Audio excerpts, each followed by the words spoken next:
Namaste. I'm with Dr. Rajiv Kumar, Vice Chairman of Niti Aayog. Thank you for taking some time in your busy schedule. Thank you. Thank you very much. Thank you, namesake. Yeah, we are both Rajiv, so Yes. we're good people. We are good people. It means lotus finally. It means lotus. So the lotus is in the dirt and filth and all that, but stays above all that. It lives in the world of all kinds of problems, but not touched by it. Not touched by. Very interesting. Adds beauty to the place where it stays. Yes. And one property of it which I did not know, Rajiv, was that at night it closes, and sometimes when it closes it has the hornet inside it. So it gives residence to the hornet, which is very prickly. And the lotus petals are very soft. But nonetheless, it houses it and in the morning releases it. So it is a refuge even for those who are not that Those who could hurt. Those who could hurt. Very, very nice. Very interesting. Yes. So for the benefit of our viewers who are worldwide, how is Niti Aayog different than the Planning Commission, which has been disbanded now? Yeah, so it's got, it's a completely different organization. Okay. It doesn't have any of the assumptions or conditions or determinants of the Planning Commission. Planning Commission had become somewhat dysfunctional because it still believed in central planning and the central resource allocation for the country as a whole, and also got into disbursing a lot of funds for so-called development schemes for all the states, so that it became a kind of a donor, which was then politically determined, and created a kind of hierarchy between the center and the states, and impinged upon the fiscal autonomy of the states, which they did not really quite enjoy, especially given that ours is a constitutionally federal polity. So that was the old Soviet model kind of That is the old Soviet model kind of thing, so which has now been replaced by Niti Aayog, which is a government think tank. And in some sense you can think of it as a funnel with its mouth open to all economic players and stakeholders in the society or in the economy, and to collect data, to collect new ideas from them, and then to input into the system, so that this whole thought or this whole perception that government is knowledge proof changes completely. So that's one part of it, Rajiv. And the other part of it is that we are mandated to be partners to our state, development partners to our state, and to encourage cooperative and competitive federalism. As a result of which I have, for example, visited 24 state capitals in my 1 year already. And we believe more in creating or developing state-specific development blueprints. Because given the diversity of our states, from Manipur to Maharashtra, you can well imagine that a pan-Indian solution doesn't work. Right. So Niti Aayog is as different from Planning Commission as it could be. Also, and this is the last one, also because we have been given the mandate to develop for developing a innovation ecosystem in the country. Very good. And we therefore have the Atal Innovation Mission, which has opened tinkering labs, etc.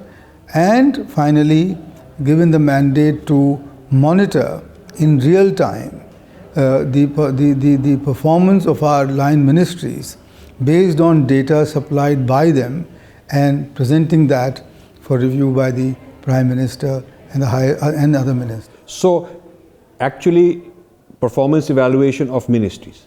Yes, in real time. Very interesting. In real time. So almost every quarter we are presenting the review, performance-based review, outcome-based review to the ministry, so that Niti Aayog's one of the roles has become to improve accountability in the delivery of government budgets and the delivery of government services.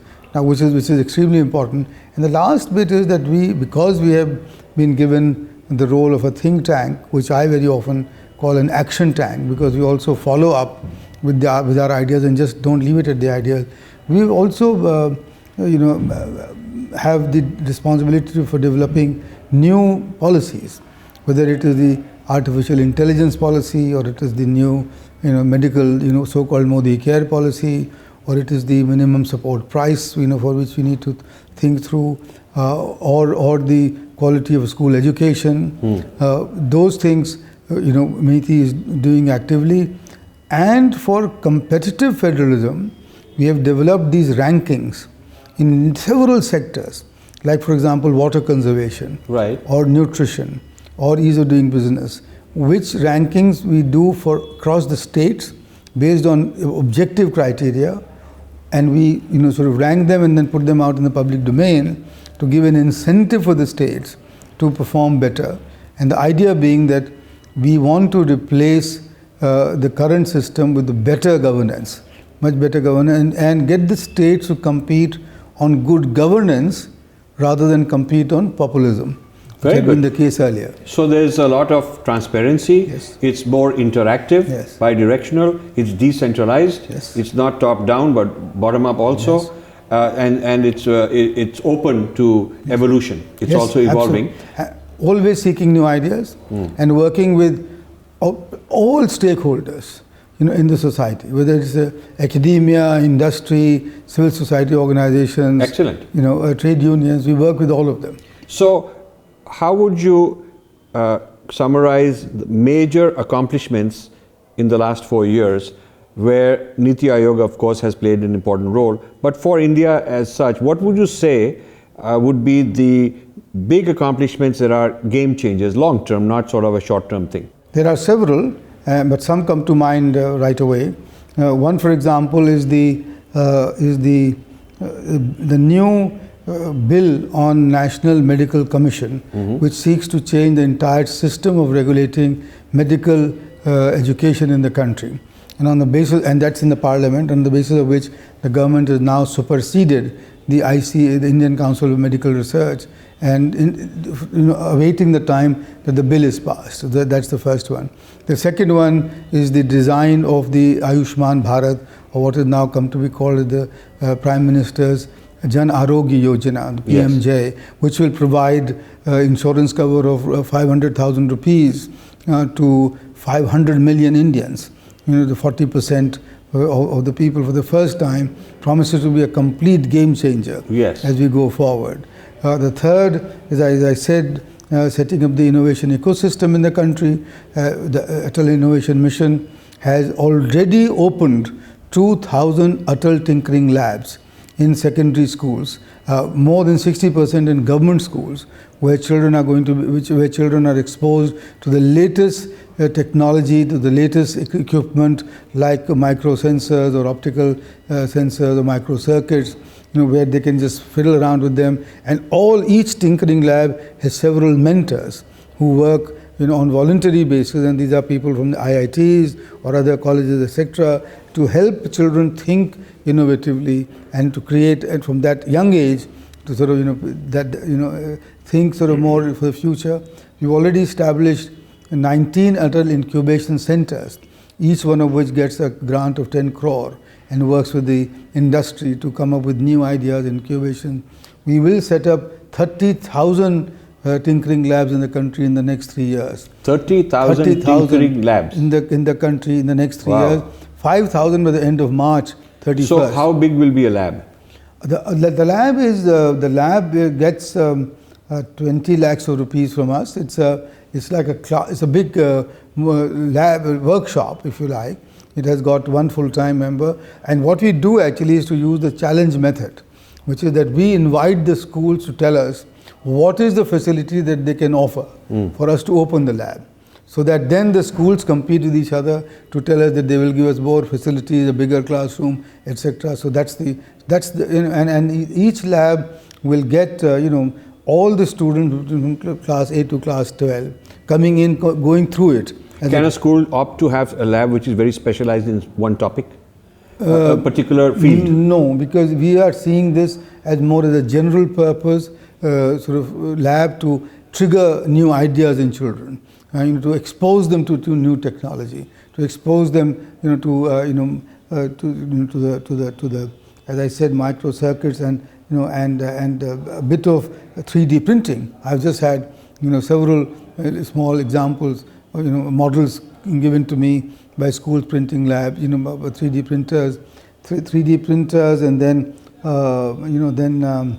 you got the laser technology, being introduced there. So essentially, the cutting edge. So there'll be a just to give you a thought. Sure. The third-year student of IITs have told me that these children are getting to know technologies which they didn't get to know until the third year of IIT. That's encouraging. That's the level. So with 30,000 of these, huge amount of output, what's the mechanism of listening to what they produce? Because they'll produce a lot of output, somebody has to evaluate it. Sure. So what we do is to hold competitions. Yes. On a regular basis. We do what are called the innovation marathons. Okay. That are run there. We do hackathons, where they come up with new ideas, and the winners of those are then connected to our Atal Incubation Centers or to the industries. So the Atal Innovation Mission is constantly evaluating and monitoring them. So if a bright young person comes up with something, that person will be heard, will feel reinforced, and will have a future. And will be connected immediately to a prospective supporter. So you need a huge, or her to commercialize that particular Sure. So you need a huge technology-based tracking of all this, connecting all these people in a... Yes, and we have the database, and we are doing the sort of IT, so very robust IT. And by the way, one of the very unique features of the Atal Innovation Mission is that the managing director is on deputation to us from the Tata Consultancy Services. Excellent. And they pay his salary. And we work with him and provide him all the other facilities. So you're getting industry involved? Getting industry involved ab initio, and some of the managers have come from the best backgrounds. People who have left their jobs in the World Bank and KPMG and other consulting services and come to work with us. Because all of them are so excited about, for the first time, getting the children away from rote and getting them to think innovatively and be exposed to these new technologies. So that's the other big achievement is that we've got this Development Monitoring Evaluation Office, which I said does the real-time evaluation of all the ministries and others. So that's the other one. The next one that I can recount to you, that we just brought out a composite water conservation index, which is the first time that states have been ranked across, I think, 26 variables on how are they handling water. Because water is a subject which deserves far more attention than it gets into this country, given the crisis that is looming upon us. Of course. We have 16% of the world's population and 4% of water resources. And we've just not given it enough attention. So that's set up, and I know that is set up already a competition within across the states for them to now improve their water conservation methods. So that's the other big achievement that we have. So are there economic incentives available for a state to invest in water conservation? I'm afraid NITI doesn't have the resources to give those incentives. What we are doing, however, is that for water and for nutrition, by the way, which is again a very big, and I'm the chairman of the National Nutrition Council, and we're pushing that the agenda.